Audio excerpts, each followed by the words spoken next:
new deal between America and Iran was main issue, as well as the countermeasures that China is implementing. And among the many points, he stated that America is going to approach this deal in the exact same way it dealt with the 2024 uprising in Bangladesh. 2024 এর Bangladesh uprising এ America ঠিক কি ধরনের তাদের ভূমিকা ছিল can be similar to that 2024 Bangladesh uprising. Power regime change playbook in Iran, as they allegedly did in Bangladesh 2024. According to him, in Bangladesh, the U.S. didn't directly topple Hasina with military force. আচ্ছা, আগের কথায় ফিরে আসি। Professor Jiang বলছেন, বাংলাদেশে 2024 সালের যে আন্দোলন হয়েছে, আমেরিকা সেখানে সরাসরি সেনাবাহিনী দিয়ে সরকার ফেলেনি, বরং ইউএসএইডি, এনইডি এবং বিভিন্ন এনজিও এর মাধ্যমে ছাত্র, সাংস্কৃতিক কর্মী, শিল্পী, মিডিয়া এদেরকে টাকা দিয়ে একটা সুপরিকল্পিত আন্দোলন তৈরি করেছে। এটাকেই তিনি স্ট্রাকচার্ড অ্যানার্কি বলছেন। আর এখন ইরানের সাথে যে নতুন ডিল নিয়ে কথা হচ্ছে, সেটাকেও তিনি একই কায়দায় দেখছেন, যেখানে আমেরিকা আবারও শান্তিপূর্ণ চুক্তির নামে ইরানের অভ্যন্তরে বিরোধী শক্তি তৈরি করবে, ফান্ডিং করবে এবং ধীরে ধীরে রেজিম চেঞ্জের দিকে নিয়ে যাবে। এটাই তার মূল তুলনা। তাহলে এই ধরনের একটা ক্যামোফ্লেজ পলিসি তারা ইউজ করতেছে, হ্যাঁ, ঠিক এটাই আসল খেলা। প্রফেসর জিয়াং বলছেন, আমেরিকা এখন ইরানের সাথে ডিল বা সমঝোতার নাম করে ইরানের ভিতরে অনেক বেশি মানুষ, অনেক বেশি নেটওয়ার্ক ঢোকাতে পারবে। এটা একটা ক্যামোফ্লেজ। আসলে তারা এই ডিলের আড়ালে আরও বেশি এনজিও, আরও বেশি মিডিয়া, আরও বেশি অ্যাক্টিভিস্টদের ইরানের ভিতরে ঢোকাবে। ইরান যদি ভাবে আমরা তো চুক্তি করছি, এখন শান্তি হবে, তাহলে তারা নিজেরাই নিজেদের দেশের দরজা আরও বেশি খুলে দেবে। আর ঠিক সেই সুযোগটাই আমেরিকা নেবে। তাই জিয়াং বলছেন, ইরানের জন্য এই ডিলটা দেখতে যতটা শান্তির মতো লাগছে, আসলে ততটাই বিপজ্জনক। তোমার কি মনে হয় ইরান এই খেলাটা বুঝতে পারবে? সোজা উত্তর দিচ্ছি, সম্ভব তো অবশ্যই, কিন্তু আমেরিকা ও ইরানের মধ্যে সম্পর্কের মূল সমস্যাটা ব্যবসা বাণিজ্য বা পর্যটন নয়। মূল সমস্যা হলো ক্ষমতা আর মধ্যপ্রাচ্যের নিয়ন্ত্রণ। ইরান চায় মধ্যপ্রাচ্যে নিজের প্রভাব বাড়াতে, হেজবুল্লাহ, হুথি, হামাসদের সাপোর্ট করে। আর আমেরিকা চায় ইসরায়েলকে সবচেয়ে শক্তিশালী করে রাখতে এবং তেলের রুটগুলো নিজেদের নিয়ন্ত্রণে রাখতে। এই দুই লক্ষ্য একসাথে চলতে পারে না। তাই যতদিন ইরান এই অঞ্চলে নিজের শক্তি দেখাবে, আমেরিকা তাকে শত্রু হিসেবেই দেখবে। ব্যবসা বাণিজ্য, ট্যুরিজম, নলেজ শেয়ারিং এগুলো আসলে পার্শ্ববর্তী বিষয়। মূল খেলাটা ক্ষমতার। সারো কথা, দুই দেশের সম্পর্ক যদি শুধু ব্যবসা বাণিজ্যের মধ্যে থাকতো, তাহলে তোমার কথাই ঠিক হতো। কিন্তু এটা আসলে একটা জিওপলিটিক্যাল পাওয়ার গেম। এখন প্রশ্নটা হচ্ছে যে এই বর্তমানে চুক্তিটা আমেরিকা যে কোনো হিডেন উদ্দেশ্য নিয়ে করুক, ultimately it will be a success of Iran. Somehow Iran win the last war or last. না, ইরানের আলটিমেট জয় হবে বলে মনে হয় না। প্রফেসর জিয়াং বলছেন যে এই চুক্তিটা আসলে একটা ট্র্যাপ। শর্ট দিনের মধ্যে এআইইএ ভেরিফিকেশন নিয়ে ঝামেলা হবেই, কারণ ইরান এআইইএ কে বিশ্বাস করে না। চুক্তি ভেঙে গেলে আমেরিকা সরাসরি বোমা না মেরে বাংলাদেশ বন্তলের 24-এর মতো সফট পাওয়ার খেলবে। ইউএসএইডি, এনডি, এনজিও দিয়ে ভিতর থেকে ছাত্র, যুবক, অ্যাক্টিভিস্টদের ফান্ড করে স্বতঃস্ফূর্ত আন্দোলন তৈরি করে রেজিম চেঞ্জ করার চেষ্টা করবে। আর 300 বিলিয়নের রিকনস্ট্রাকশন টাকাও সেই নেটওয়ার্কের মধ্য দিয়েই যাবে বলে তিনি আশঙ্কা করছেন। কিন্তু বাস্তবে এত সহজ নয়। ইরানের আইআরজিসি অনেক বেশি শক্তিশালী এবং সংগঠিত, বাংলাদেশের সরকারের মতো নয়। তবে দীর্ঘমেয়াদে আমেরিকার এই কৌশল ইরানের জন্য মাথা ব্যথার কারণ হতে পারে। ইরানে ঠিক কত ধরনের সামরিক, আধা সামরিক প্রতিরোধ ব্যবস্থা আছে? How many groups or institutions there that can work against any external military force? ইরানের প্রধান সামরিক ও আধা সামরিক শক্তিগুলো এরকম: আর্তেশ, নিয়মিত সেনাবাহিনী, বাইরের শত্রুর বিরুদ্ধে প্রথম লাইনের প্রতিরক্ষা; IRGC, Islamic revolutionary guard corps, বিপ্লবী গার্ড, আদর্শিকভাবে সবচেয়ে শক্তিশালী।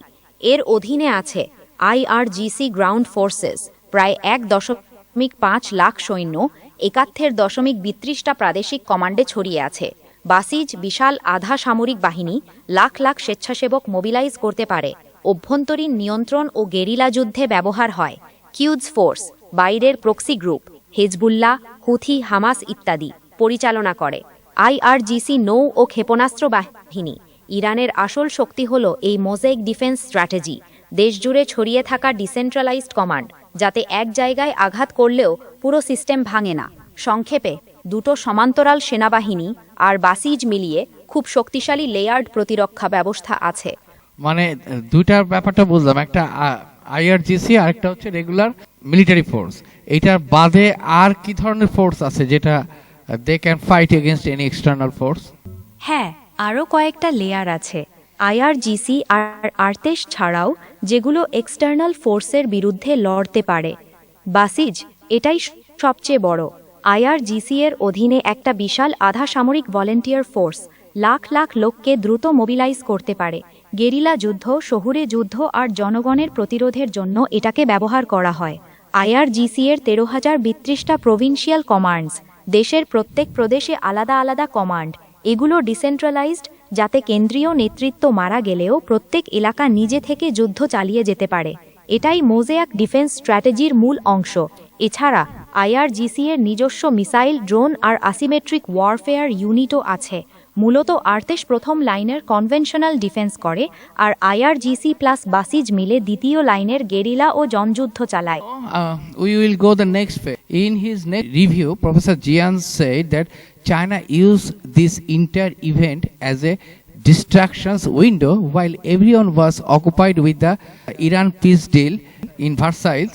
They quietly pushed forward their own visions for global governance. 3 projects, and they utilized this time to roll out the blueprint for a new world order, positioning themselves as a central player.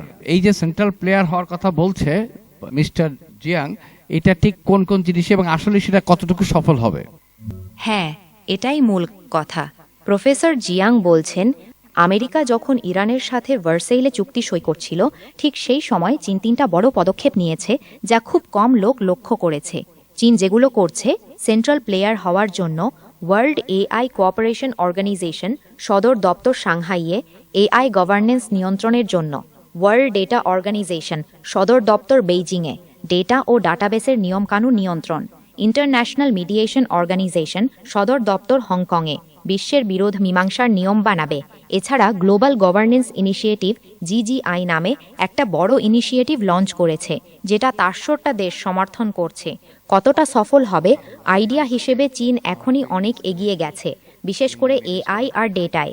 তবে এই নতুন সংস্থাগুলো যে পুরোপুরি আমেরিকার জায়গা নিতে পারবে, সেটা এখনও অনেক দূর। পশ্চিমা দেশগুলো এগুলোতে যোগ দেবে কিনা, সেটাই আসল প্রশ্ন। তুমি এই 3টা সংস্থার মধ্যে কোনটাকে সবচেয়ে গুরুত্বপূর্ণ মনে করো? হ্যাঁ, তাহলে সোজা কথাই বলি, ডেটাবেস আর AI দুটোই অত্যন্ত গুরুত্বপূর্ণ। কারণ যে জিনিসটা নিয়ন্ত্রণ করতে পারবে, সে ভবিষ্যতের পুরো বিশ্ব ব্যবস্থাকেই নিয়ন্ত্রণ করতে পারবে। চীন ঠিক এই দুটো জায়গায় নিজেদের নিয়ম আর নিজেদের স্ট্যান্ডার্ড চাপিয়ে দিতে চাইছে। এই দুটো সংস্থা তৈরি করে চীন আসলে বলছে, ভবিষ্যতের ডেটা আর AI কিভাবে চলবে, সেই নিয়ম আমরাই বানাবো। এটা পশ্চিমা দেশগুলোর জন্য বেশ বড় চ্যালেঞ্জও। আরেকটা জিনিস বলি, এই দুটোর মধ্যে AI অনেক বেশি স্ট্র্যাটেজিক। কারণ AI যদি চীনের নিয়মে চলে, তাহলে ভবিষ্যতে সামরিক, অর্থনৈতিক সবকিছুতেই চীনের সুবিধা হবে। তুমি কোনটাকে বেশি বিপজ্জনক মনে করো, AI না database? It is creating a new blueprint for AI, introducing this initiative at a time when the Western world has failed to establish any unilateral rules for this technology. They are busy with AI and new technologies, bring it to a positions where they can get profit or they can make some profit from it. They are busy with all. Professor Jiang বলছেন যে পশ্চিমা দেশগুলো গত কয়েক বছর ধরে AI নিয়ে ব্যস্ত ছিল। কোম্পানিগুলোকে কত বেশি মুনাফা করবে, কে কার আগে মার্কেট দখল করবে, এই নিয়েই লড়াই করছিল। কিন্তু AI এর নিয়মকানুন কেমন হবে, কার নিয়মে চলবে, এই গুরুত্বপূর্ণ বিষয়ে তারা তেমন কোনো একক অবস্থান নিতে পারেনি। তাদের মধ্যে কোনো ঐক্যমত্য ছিল না। চীন ঠিক এই সুযোগটাই নিয়েছে। তারা বলছে, তোমরা যেহেতু নিয়ম বানাতে পারোনি, তাহলে আমরা বানাচ্ছি। তাই তারা ওয়ার্ল্ড এআই কোঅপারেশন অর্গানাইজেশন চালু করেছে এবং নিজেদের মতো করে এআই এর গ্লোবাল রুলস তৈরির চেষ্টা করছে। এটাই চীনের সবচেয়ে বড় সুবিধা এখন। পশ্চিমা দেশগুলো লাভের পেছনে ছুটছে আর চীন নিয়মের পেছনে ছুটছে। Professor Jiang said political division within Iran, including tension between the IGRC and namely the Revolutionary Guard and the reformists, combined with a severe economic pressures and widespread youth unrest. These internal fractions provide significant leverage for external actions looking to exert influence. Bigger questions: who control the future after reconstruction? My question is, who is going to reconstruct Iran?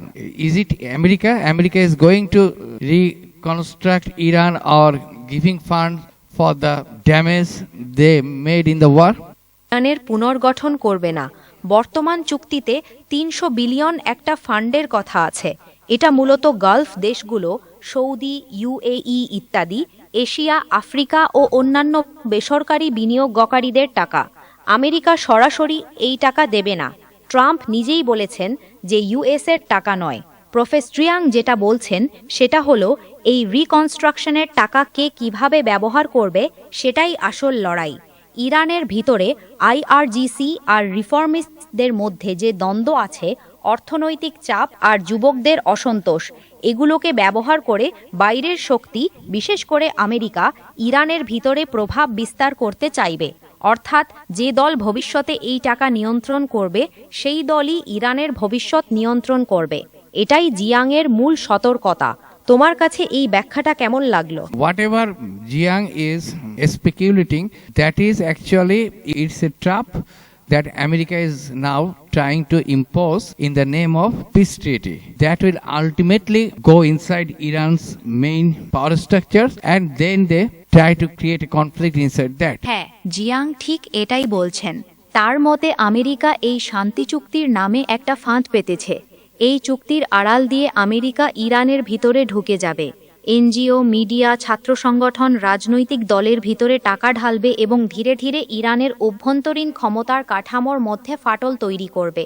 বিশেষ করে IRGC আর রিফর্মিস্টদের মধ্যে যে বিভেদ আছে সেটাকে আরও বাড়িয়ে দেবে। উদ্দেশ্য একটাই, শেষমেশ ইরানের ভিতর থেকেই বর্তমান ক্ষমতার কাঠামোকে দুর্বল করে দেওয়া। তার মতে এটা দেখতে যতটা শান্তির চুক্তি মনে হচ্ছে, আসলে ততটাই বিপজ্জনক ইরানের জন্য। If the present regime of Iran change its positions from a extremist mentality to a liberal mentality or Madhyabatti Pantha, then it will be the best way. If Iran imply a kind of policy that is not good for its own citizens, a policy of repression, then the American policy will be ultimately work. So mainly and basically it depends how Iran treat its own part of the populations who actually wants a reform or who is called the reformist. তুমি একদম সঠিক জায়গায় আঙুল রেখেছ।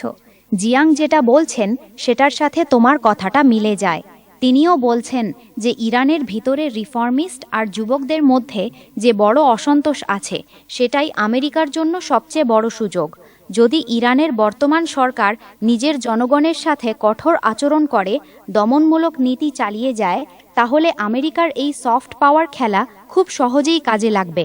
কিন্তু যদি Iran সত্যিকারের সংস্কার করে, যুবকদের কথা শোনে এবং অভ্যন্তরীণভাবে নিজেকে শক্তিশালী করে, তাহলে বাইরের এই চাপ অনেক কম কার্যকর হবে। সার কথা, এই লড়াইটা আসলে ইরানের অভ্যন্তরীণ রাজনীতির ওপরই নির্ভর করছে। ইরান যদি নিজের জনগণের সাথে সুসম্পর্ক রাখতে না পারে, তাহলে আমেরিকার কাজ অনেক সহজ হয়ে যাবে। পুরো ভিডিওর কনক্লুশন সংক্ষেপে বলছি।